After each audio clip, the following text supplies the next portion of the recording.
moderator for today's session, Ms. Zibby Owens.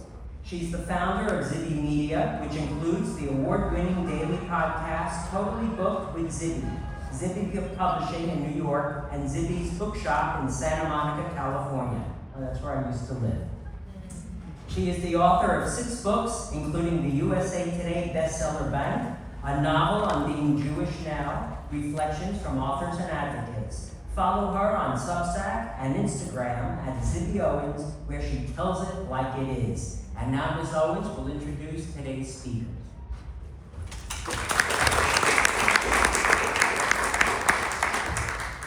Thanks for being here, everybody. Okay, I'm excited to introduce this illustrious panel. All right, I'll start from over there. Okay, Jessica Soffer is the author of This Is a Love Story, a read with Jenna pick, an instant New York Times bestseller, and Tomorrow There Will Be Apricots. She grew up in New York City, attended Connecticut College, and earned her MFA at Hunter College. We just found out we went to the same high school, but anyway.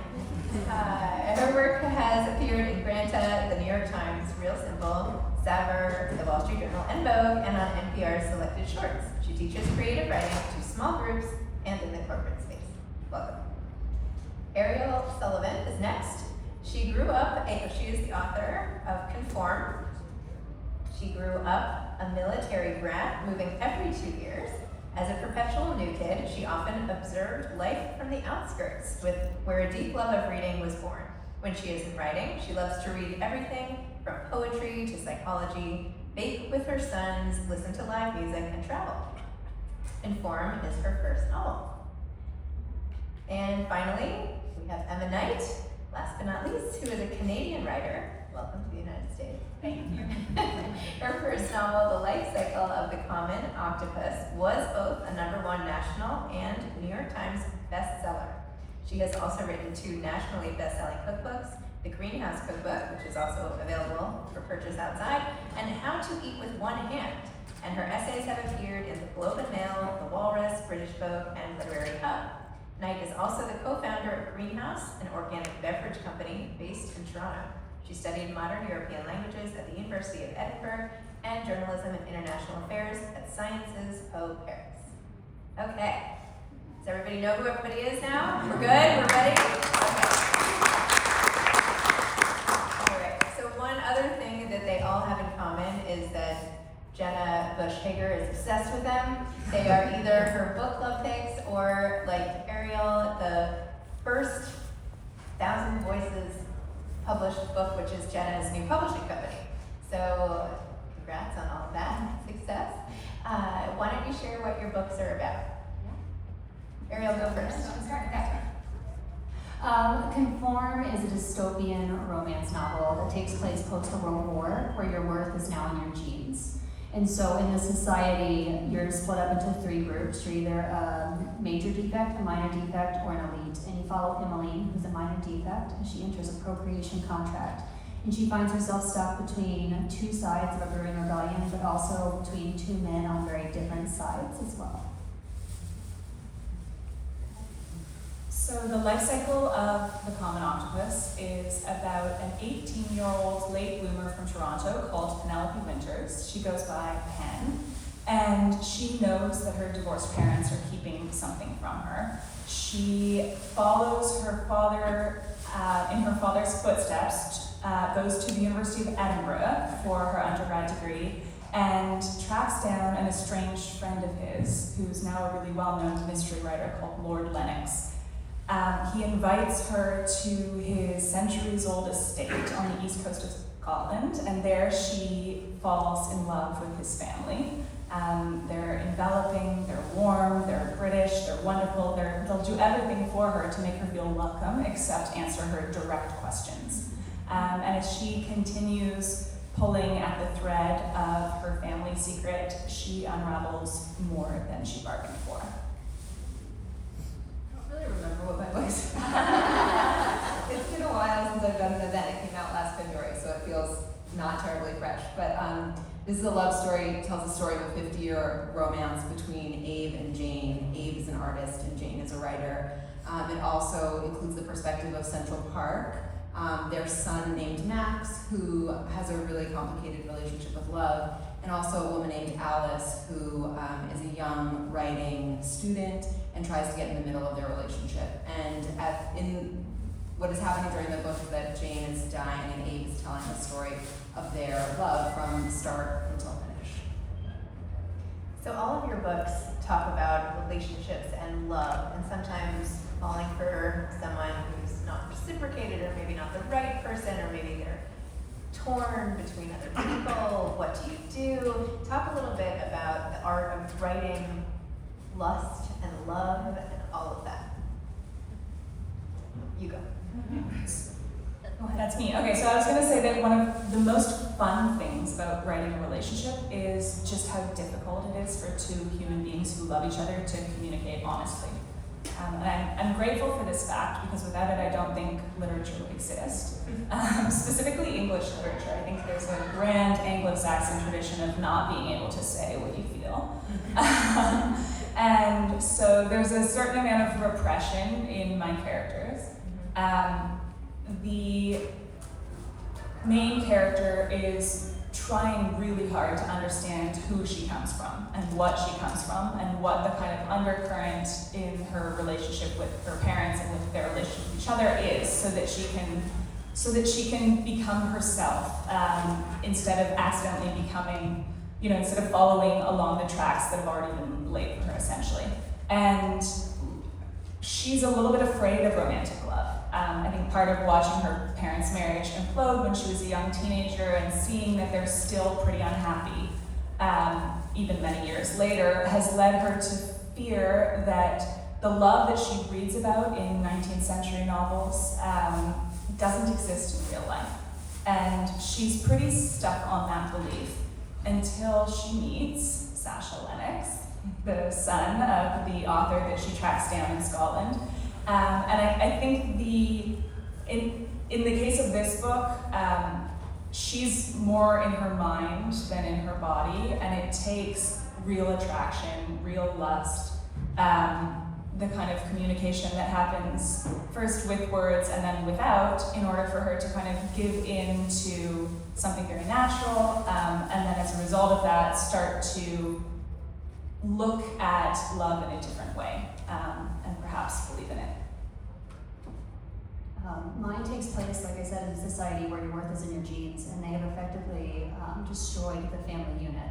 So at 4 years old, your offspring goes to the academy. So love in any facet has been destroyed, and so the characters are all searching for it in ways that they don't even understand, because they haven't been allowed to feel.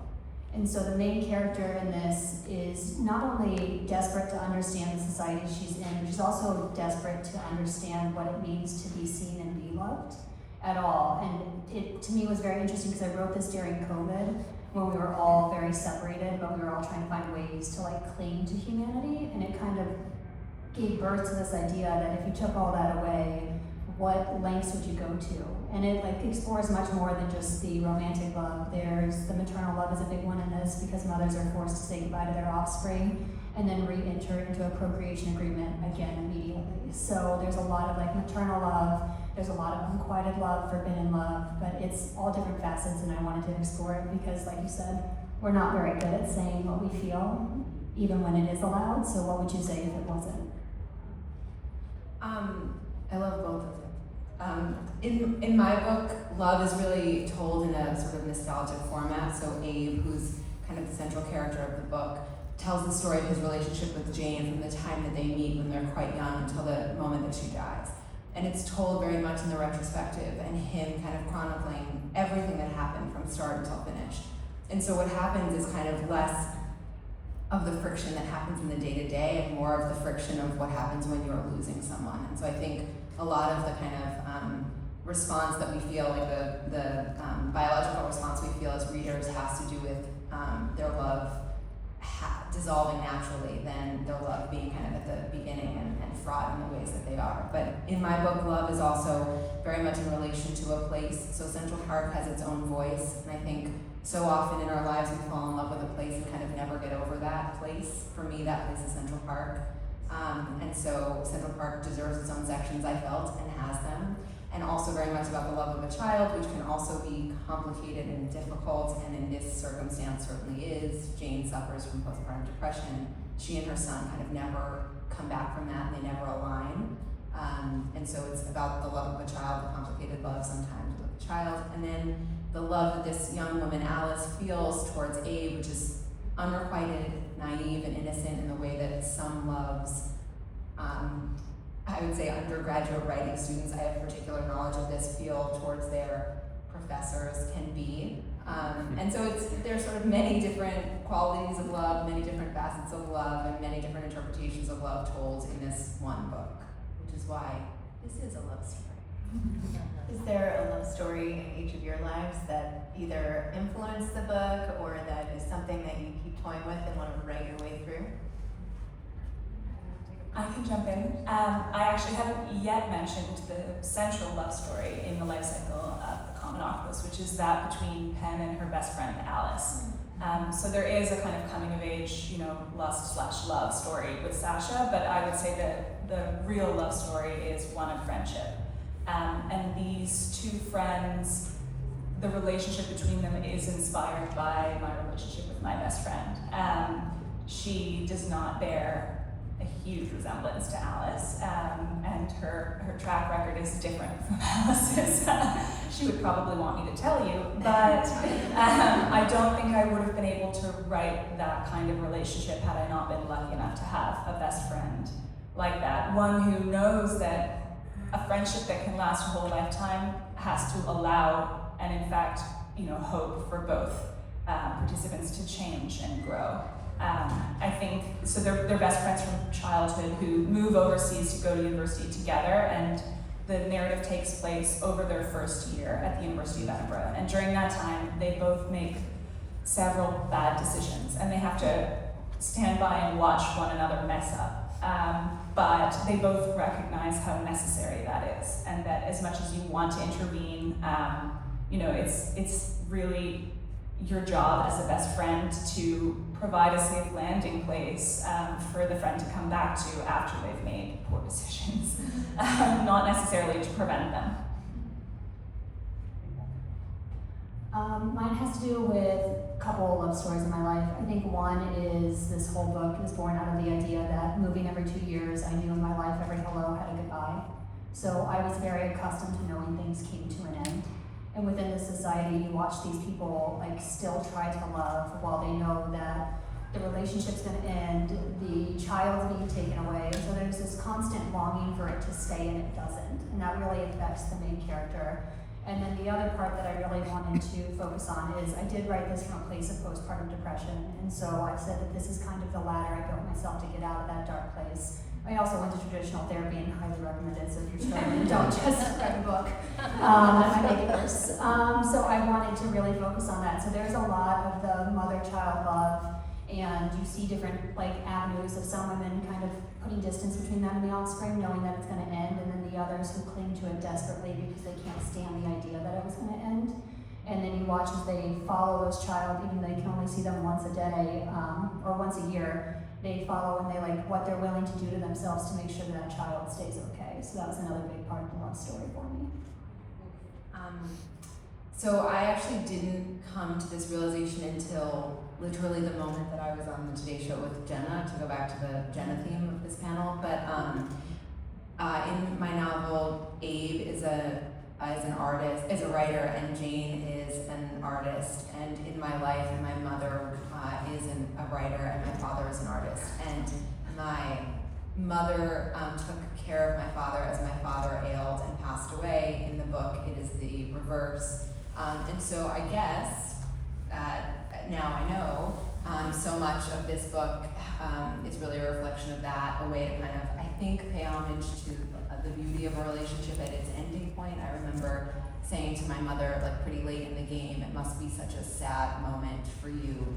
And she said, actually, it's the most tender. And it really sort of changed my perspective about the way that, love works, and that in the kind of most intimate, sensual, seductive, exciting times, it can actually be exciting, but also sometimes tragic. And then at the end, when it is actually quite tragic, and actually be the most beautiful. So I think that is where it came from. I feel like all your books touch on beauty in very different ways. There's the beauty in the art that is not allowed in this new wilderness world that you've created, which is really brilliant and unique and also very terrifying and very, there's not a lot that makes me feel like so glad to be on Earth right now, except for this book, so thank you for that. Could be worse. It could be worse, yes, exactly. The beauty of Central Park, the beauty of their relationship together, the beauty of this house in Edinburgh. Oh my gosh, I really want to go on a vacation there and hang out, and the beauty of Margot's clothes that she does. And there's just so much tactile, physical beauty and an ode to beauty in all of them. Talk a little bit about that and how something beautiful inspires you.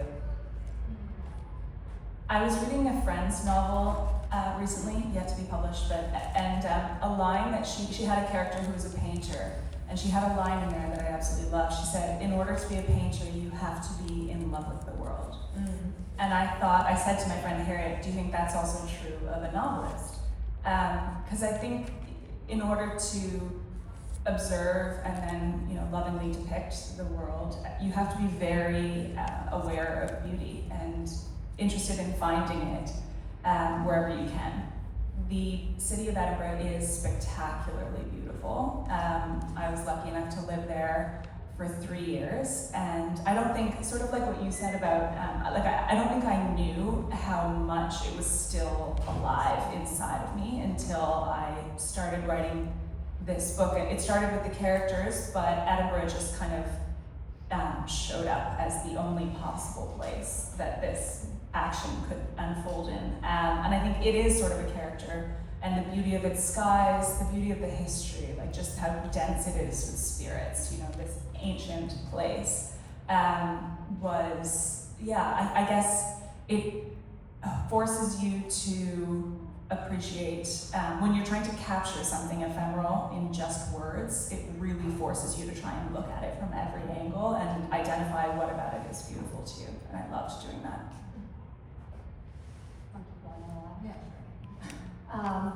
I always wanted to put art into the book. I've loved art from a very young age, and I think there's nothing more human and more courageous than artists, whether their medium is a song or a canvas or a book, where they take something that could have hurt them or broke them or even filled them with joy, and they transmute it into a way that we can all step into their mind and see it and feel seen. And so that was really important to me to bring into this novel. And in this world, they're destroying all the art, and they're destroying the thing that makes you human. And I thought, how could you really get somebody in a totalitarian government to see that there was more? And like all the things that she keeps trying to hide to fit in and conform, have a home or had a home before they destroyed it. And so it's all told through art. And so each art piece is also a narrative to one of the characters. There's Easter eggs in them, but I really wanted to highlight the art that you've seen people do for centuries, and we're all still telling stories and painting and still trying to connect with everybody. So I think it's like a tale as old as time that should be honored and nurtured. And I thought the worst thing in the world could be if you got rid of art, because then what's the point of living? And books. And books. You have books that are too. included in the art. To me, books are art. I agree. I think you have to love life if you're going to write or paint or whatever it is. So I completely include books in the art. Yeah, I think in certain ways it's like the art is sort of the only thing we don't need, and for us it feels like the only thing that we absolutely do need. And for some of us, I think that's how we feel some of the time, on good days maybe. But I think a lot about this thing that Mary Oliver talks about, which is attention as a form of prayer. And I think that's so much what it feels like. I feel like my whole life I've observed the world kind of obsessively and either taken notes or taken mental notes. And so when I started writing these Central Park sections, they came out like a shot. They came out so quickly, and they felt so natural, and they felt like explosive. And I think that's what we all work towards. That's all what we all want as writers, that moment when the writing sort of comes as dictation, you're just kind of taking it down and you feel like a vessel for something. It doesn't always happen like that, but when it does, that feels like art with a capital A. And is really sort of why we're doing it. But I wrote those sections very quickly, and I wrote them during COVID, which was a time when I couldn't really imagine what the future of Central Park was going to be, and yet I did imagine that it was never going to come back from ruins. That was what was in my head, and so I wrote those sections as kind of testimony or witness to what Central Park once was, and I hoped would be again, and sort of is, I think, 90% of the way. Yeah, Zibby knows better than me. Talk a little bit about the origin stories of these. I know I've read about yours, Ariel, that you were at a play date with Jenna and her son, and you showed her the book, and now here you are. Pretty awesome. So her youngest, Hal, which is also a character in my book, not named after her son. I feel like I have to caveat that every single time I mention it. No one will ever believe you. No, it's from, I mean, embarrassing as it is, it's from Megamind. I don't know if you've seen that with your kids. But the bad guy's name is Hal, and when I was watching it, some characters, I don't know if you guys have this, they have a name immediately, and then some characters you just can't get it right. And Hal's character I could not get right, and I tried out a bunch of different names.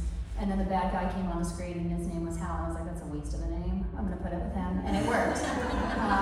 And then 2 weeks later, George got in the car and said, I have a new best friend. His name is Hal. And George is my youngest son. And I was like, oh, that's great. And I got out the class roster to find out who this Hal was. And there was no Hal on the roster. It was 4 Henrys, because her son's actual birth name is Henry. And so I was like, maybe it's a make-believe friend. But I was so desperate for a sign at the time that I was on the right path, writing this, and it was going to become something that I took it as a sign that this was the right name and the right path. And then 18 months later, George and Hal are still very close friends. Jenna invited me over to a play date that I was late to. And so I sent her a text, and my New Year's resolution that year was to tell people I'd been writing these books, because I hadn't said it to really anybody outside of like my husband and a friend. And so I was like, yeah, I was caught up writing. I didn't expect anything of it because she's Jenna Bush-Hager, and I didn't think this was a genre she'd be interested in. I got to the play date, she asked what I was writing, I told her all about it, and she's like, well, send it to me. And I was like, well, I just got rejected for the 8th time. I don't think you want it. She's like, no, send it to me. So I sent it to her, and 2 weeks later, she was like, I have a plan if you're down. And it's all thanks to our sons, and my son is the same one I had postpartum depression with, so I feel like he's been my guiding light through this whole thing. I wonder who we should have a play date with next. And how about you? I know you mentioned this during COVID and everything, but where did this come from? Why follow up There Will Be Apricots with this book? Yeah, it's been a long road. So I wrote Tomorrow There Will Be Apricots. It came out in 2013, and then I wrote another novel that lives in a drawer now. And then I started working on this.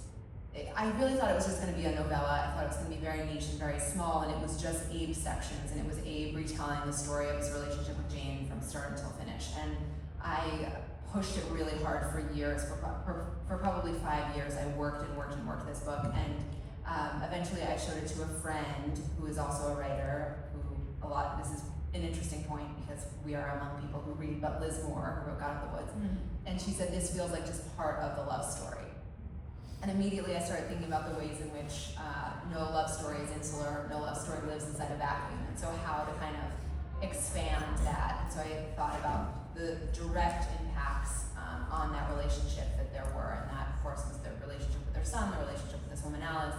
And so within 3 months, I tripled the length of the book, and then I decided, I parted ways with my agent a few years before, which was probably why things were taking so long. I sort of had no one to answer to. I was teaching full-time graduates and undergraduates. And so I said, I'm going to send it to one agent. She had been my dream agent for years. And I thought if she doesn't take it on, I might have to rethink this whole writing thing. And she did. And very quickly, we sold it very quickly, and sort of the rest, I guess, is history. But I think it is the thing, if any of you are writers, about having support and how that changes the trajectory, and it changes the way that you write and the way that you think about yourself as a writer and a human being. So if you're a writer, I hope you have support because you need it. Motherhood and COVID played a role for me too. So our first daughter was 1, and COVID meant that we were all at home, and our home at the time had very few doors. And my husband and I, as has been mentioned, as Zibby mentioned, we have a beverage company. So, you know, if any of you here are entrepreneurs, you know that it is full-time plus. And COVID, of course, hit food businesses really hard. We had to close half of our stores. So I was sitting in the living room working constantly, and my daughter was just staring at me the entire time going, Mommy, what are you doing? And I'd say, I'm working, and she'd say, you're not working, you're just banging on your laptop. Anyway, so as her language developed and I got to really know who she was as a person, I began to understand that I was modeling for her, and because of lockdown, like very directly, what it looked like to work, and to, you know, what a career was. And as she started getting older and more, and she was a very early talker, she would ask me, what kind of work should I do when I get older? And I took a while to answer that question. I didn't want to just say the first thing that came into my head. And after thinking about it for some time, I said, you should do something that you will always want to get better at, and something that makes you feel like yourself. And as those words came out of my mouth, I realized that, you know, running the marketing department of a wonderful beverage startup was not that for me. I had studied journalism. I had always written on the side. You know, I'd written articles, essays, cookbooks, but fiction was the thing I most wanted to do, and I had always been just too afraid to show it to anybody. It seemed too intimate somehow, too scary.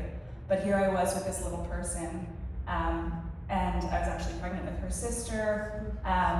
So the characters from this novel started coming to me that summer, and I started taking a little bit more seriously, you know, writing down their voices as I've always done, but this time with a mind to kind of, you know, understanding who are they, what do they want, is this something more? And then when my second daughter was born, I had some postpartum complications that were quite scary. And so I was in the hospital without her for several days, in a kind of COVID isolation, alarmed door type of ward, and it was very crazy, and I was up every 3 hours pumping breast milk because she wasn't allowed to be there with me. And I was going a little bit nuts, but I was also thinking about how throughout history so very many women, and even now, don't survive this. And like, who am I not to use my voice when I, you know, if I get through this, like, why would I be too afraid to write? It's just a novel. And so at the end of all of that, I had a kind of, you mentioned the word compulsion, I think. It went from nice to have to absolutely mission critical or else. And that's when I realized, okay, this is a novel, and I'm going to give it the time it needs. And then what was it like finding out that you were read with Genovic? That must have been a great day. Details, please. Details. I found out my agent and my editor, who are two people that I love so dearly, called me on Valentine's Day of 2024, and I thought it was bad news because, I don't know, I just thought it was bad news. That's what people like me think. So they called and they told me the news, and to be honest, it's not something that I had thought too terribly much about. Like, I wasn't really aware of the impact, despite being in the world for a long time and having friends who had been book club picks themselves. I didn't really know the merits of it. I didn't know what it would do for my career or what it would do within the industry, like the way it sort of shifted the way that my publisher handled my book. And it is immense. It's sort of a baseline for what they expect of the book, and it's just a gift. I mean, it's a gift. There isn't really anything else that I know of. I would say even more than anything else that kind of puts you at a certain place to work from, and then it either goes up from there or in certain cases down from there, I guess. But yeah, once I knew what that was about, and it really changed everything. It's been the best. Yeah, it completely changed everything for me too. When the email came through, I was working through line edits. And I don't know how you guys feel about line edits, but I do not feel good about them. I love like early editorial notes, but when someone's in your sentences, it's like, what are you doing in my brain? It's like this very uncomfortable thing. And so I was like gritting my teeth and making my way through the line edits. And then, you know, of course, I was very happy to answer a ping from my inbox in that moment. But it was from somebody at my publisher's office who I'd never communicated with before, because she was in charge of the whole marketing department, and I just immediately assumed it was for the wrong Emma. Because when you have a name like Emma, you get a lot of emails that are not for you. And so I kind of scanned it. You know when you're working and you're not supposed to be multitasking, so it was like quick scan, back to the manuscript. It was like, obviously not for me, lucky her, well done. Like, I've received so many other authors' covers, congratulations, it's a book. Like, I get so many emails for other Emmas, is the context. Anyway, so I kind of scanned it, was like happy for her, went back to my work, and then as I was working, I was like, wait a minute, did I not see, like, in all caps, the life cycle of the common octopus in that email? Like, I doubt there's another Emma who also, and so I went back to it and realized that it was real and that it was coming from somebody else because my editor was away that day, and it was absolutely shocking. and so exciting. And yes, it absolutely transformed the way the book came out in the world. And what are you working on now? You mentioned already that you were writing these books, not just a book, so what's to come? You want me? Is that You got you, that's you. Mine is a 9-book trilogy of trilogies. So the second one is the prequel, which I fought tooth and nail over, and we can sing Jenna's praises because she read the manuscript of the prequel and said, I know it's not traditional, but I believe in you, so go for it. And so my prequel comes out in March, and it's called Beneath, and I am on a deadline for the follow-up to Conform that's due on December 1st. And that will come out next October, as long as I don't, die in line edits, because that always is the worst. But yeah, so I'm working on those, and then I'll roll right into the next one. I also, we share a deadline, which is December 1st, which gives us like how many hours? Not enough. So yes, I am working on another novel. This one is about 4 women who live in the same town. They're 4 mothers, and there's a kind of scandal that rocks one of them very directly, and then the rest of them indirectly, that has to do with an OBGYN's office. So that one theoretically will come out summer of 2027, which is crazy that it's due as soon as it is, and then we have to wait a million years, but it's how it works. I don't want to brag, but mine is not due till April 1st. You are right. And that sounded really intense until just now. So I'm working on something completely different. It's also a novel, and it is also contemporary, and it is about 2 sisters-in-law who are incredibly different from one another but very close. And they, I guess I can tell you, yes, the novel begins with the suicide of one sister-in-law, and the other one, who is in an adulterous marriage and who absolutely adores her children and has been willing to stay the course for their sake, has to begin to question whether she's really living her life. We love it already. So what advice would you all give to any authors in the room who are maybe doubting themselves, or somebody who has a creative pursuit of any kind, who's just thinking, why me, maybe I should give up?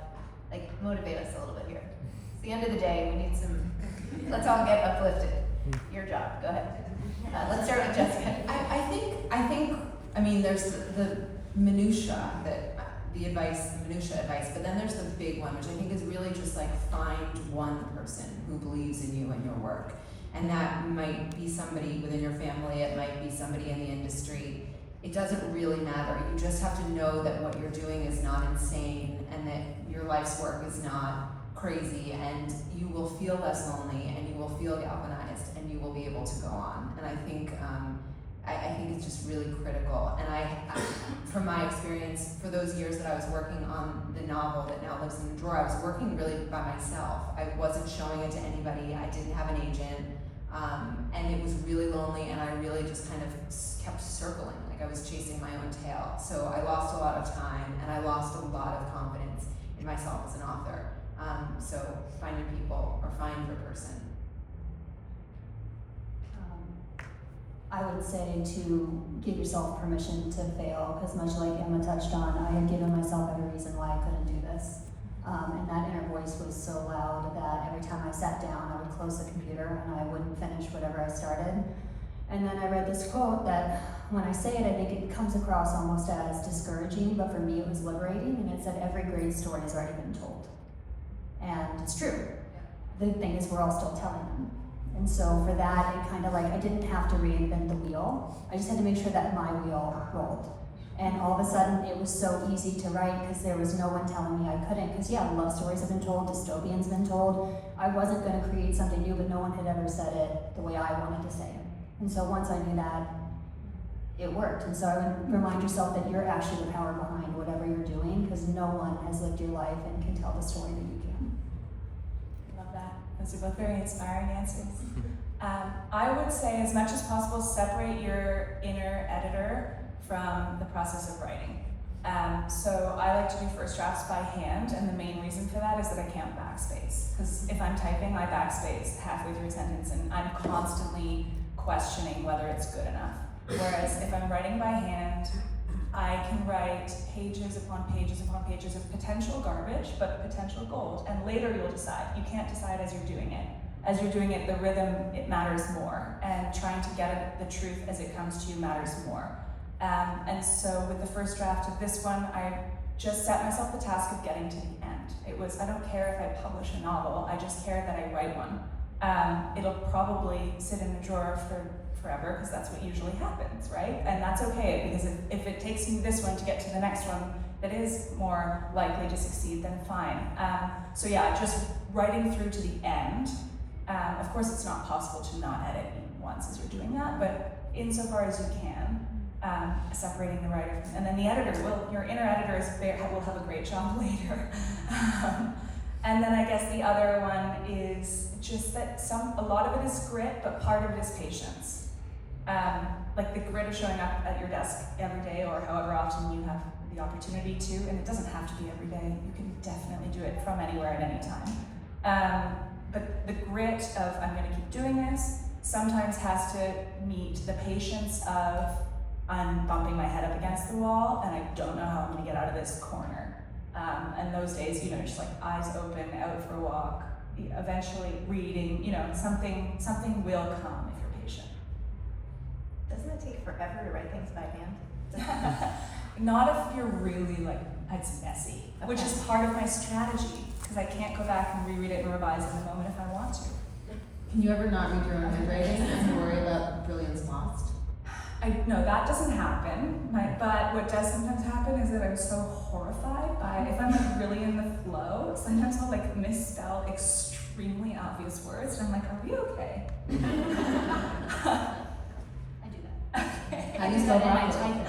I type it, but I turn off all the autocorrect because I feel like the lines and stuff like that mess with me, so that's my idea of writing it. Okay. I sent my first draft of Conform, and my brain decided that access and assess needed to switch. So throughout the entire manuscript that I sent to people, to Jenna, this one word, and then I found my word in this manuscript too, and it was women and woman, which I know the difference of, but when I was writing in a flow with nothing on it, didn't know. I misspelled, sorry. Breath. What was it for you? Breathe and no, it's not mine, but it's the one that keeps me up at night. 100%. For me, I didn't even know that raccoons made an appearance in this. I'm from Toronto, there were a lot of raccoons, so okay, fine, of course they did. I misspelled it 3 separate times. And it wasn't until the very, so I should not bash line editing or, it wasn't until the last round that it was you consistently misspell this word. Now the thing that I find really unnerving, I don't know if you've had this experience, but Microsoft Word thinks it's smarter than you, and there's some AI assistant that's constantly trying to tell me that my sentences are horrible. It's fucking worse. I do it in pages. Yeah. Oh. So I type in pages, which is really old school, and it drives my editor nuts because I send her a page and she's like, will you please put it in Microsoft Word? And I'm like, no, because it tells me I'm horrible and it moves my commas, and I'm like, that doesn't make sense. So And there's nothing more subjective than comma placement. There's anyway. yeah, It's intimate. It's intimate. Yeah. That's why I got into it. Of course we're right. Before we go to questions, we're doing a little giveaway of these books. You have to answer a quiz question from this panel's discussion. And each author is going to ask you a quiz question of something that they said. So if you weren't paying attention, you're not getting the book. So it's something that we said ourselves. Yeah, you have to say something that you said about your book that you can now ask them, quiz them. Okay. I'm not. Do you remember what you said? I've got one. Okay, go. Who does the central love story in the life cycle of the common octopus involve? The friendship. Yes. It's yours.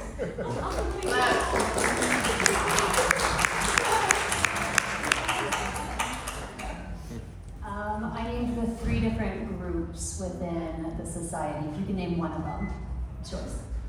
Elite. Yeah. Come on up.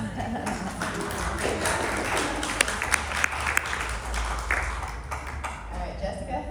Okay, so there I guess 5 perspectives in my book. The perspective of Abe, who's the writer, Jane, who's the artist, the perspective of Central Park, the perspective of their son, and then there's one more perspective. Yes. Yes. Yes. Wow. Yes. Come on up. Very good.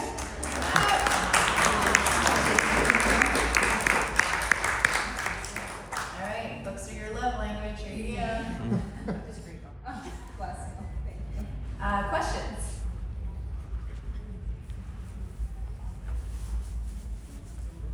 We answered every question you had. It's amazing.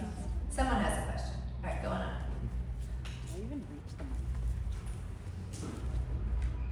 Hello. You kind of mentioned that about your writing process, which is like writing it by hand. I was wondering, like, for all of you, like, how do you do your plotting? How do you figure out like where your character is going to be and like why? You'll have a better answer than mine. Okay. I know that people ask if you're a plotter or a pantser. I don't know if it's a term, but I've coined myself a mapper. So I always write the end of my novel first. And then, so I know the destination, and then I know all the main points, and then I make sure I know my characters well enough to get me to those points. But I do not plot out point to point because I find that restricting and it really ruins my flow. And then for writing, I listen to songs on repeat for the scene, whatever like song represents the scene, and I'll listen to it on repeat until the scene is done. So like hundreds of times. And how many times is your max? I honestly, I know it's the max win, so I'll play it while making dinner too, and my husband will voluntarily be like, I will make dinner if you will just go right. And so now he's like exposed himself, so now I'll just play it till like upset so that I can go right and he'll make dinner. But no, I think I've listened to certain songs like 200 plus times, and I can like, if you play a note, I'm like, yeah, that's the song. So. Are they instrumental or they have lyrics? No, they're words, and like all different genres. So I mean, I'm a millennial and Taylor Swift is of course on there, but also like NF, I listen to Pink Floyd, I listen to a lot of country, it's just all over the place, it doesn't make sense. The end of the book was written to Never Enough by The Greatest Showman, don't ask me why. I got an earwig, my brain was like, that's the scene, that's the song, and so, yeah, but that's how I write. It's so hard to say. It's so hard to say. I feel like with each of my, I'm now writing, I guess, like my 4th book, and they've all been different. But this most recent one, which is the one that I've written the quickest, which if we say that quickness is a virtue, then this one is worth visiting. I did plot it out, which is something I would never have done with previous books. I always thought that would kind of undermine creativity, but I did also know where it was going to end up. And because there are 4 characters with 4 equally weighted voices, I knew how many scenes each of those characters needed to have. And so I was able to give a vague sense of what happened in each of those scenes before I even started. And I actually felt like the constraint was not restricting, it was actually sort of life-giving, creativity flowed. But, you know, nobody's read the whole thing yet, so we're being busy. Another question? Yeah, sorry. So I think all of you kind of mentioned motherhood or postpartum or your own experience or somebody else's experience like in part of your writing process or the inspiration. So how is that something that continues maybe to like inspire you with future works? Or is there something else that maybe like has transformed? Like is there something else that's now driving you like in your writing process? I love that question. So my daughters are now 5 and 7, and having them as participants in my writing career from the very beginning has been pretty fascinating, and seeing it through their eyes is extremely motivating. The eldest, so I recently was nominated for a prize in Canada, and it was a lot of fun. And Not just a prize. The Giller Prize. The Giller Prize, which is in Canada, it's it's really exciting. It's like, how often does a writer get to wear a ball gown? And, it was a lot of fun. But my eldest kept being like, Mommy, are you nervous for your book contest? And she knew all the other shortlisted name titles and authors. And she was just like, it was very cool to see how engaged she was, just given that at the beginning it was really so that she would see me putting my money where my mouth was. And how, she's like a little bit jaded about it. She's like, oh, Mommy, we already have so many books. What do you mean you're writing another? But she's also very much, kind of like, she's a #1 cheerleader.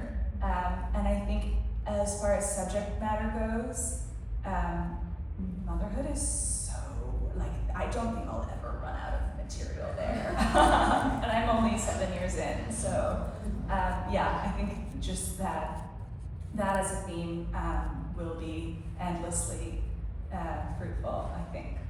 By the way, your prologue, the very first part of the book, and then the very last part of the book, with the one scene of a mother and a daughter, or mother and a child, are so amazing. And it will resonate with anyone who has ever had a moment where you're just like, I can't believe this person lives outside of my body. Anyway, Thank you, it's really great. Well, there's the practical way that it's affecting my writing, which is that my next book is very much about mothers. It's about 4 mothers, and that has everything to do with me being around mothers all the time and sort of doing this thing that I feel like is so wildly difficult, and yet, like, they're all still standing on 2 feet. That I marvel at.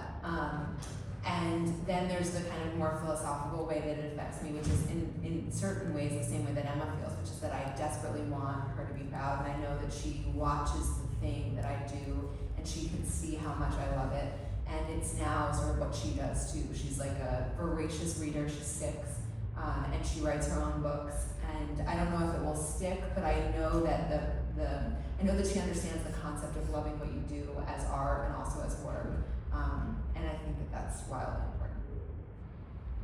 Yeah, I don't think I'll ever run out of material. Being a mom, and my kids are now 10 and 6, and they're boys, so I'm the only girl in the house. And my son, who's 6, the other night was telling me what he wanted to be when he grew up. We went through all the things, like he's going to be a dinosaur, and then, we were going. And then he looked at me in all serious. He goes, "Mom, can I be a writer?" And I was like, "Of course you can be a writer, babe." And he was like, "Well, can boys be writers?" And I was like, wow, that is like a whole, in his mind, he saw me, which growing up, I wouldn't have saw that. So it was so cool to see it. I was like, of course you can. And then I went on to tell him, women couldn't at one point, way back in the day. He was like, really? Because women can do anything. And so having these 2 men see that, and then my 10-year-old is my biggest fan. He's so sweet. He's so upset he cannot read the book, but I told him he probably will never want to because there are romance scenes and I am his mother. But it has inspired him. He read Hunger Games, so he's looking for things that he can read that are his age. So no, and I think loving a child is a love unlike any other love, and I think the depths of that is the most creative thing I've ever tapped into in my life. Well, as a mom before, and I have older kids, so I can share my wisdom because they're 18, so I'm like in a whole other category here. But nothing ever will feel as good as your kids looking at you with so much pride and love. No accolades, not that I've been a John Sullivan, but I'm just saying probably few accolades can compare to that, and that is something that on the darkest days you can always hold on to. Anyway, thank you all so much for coming.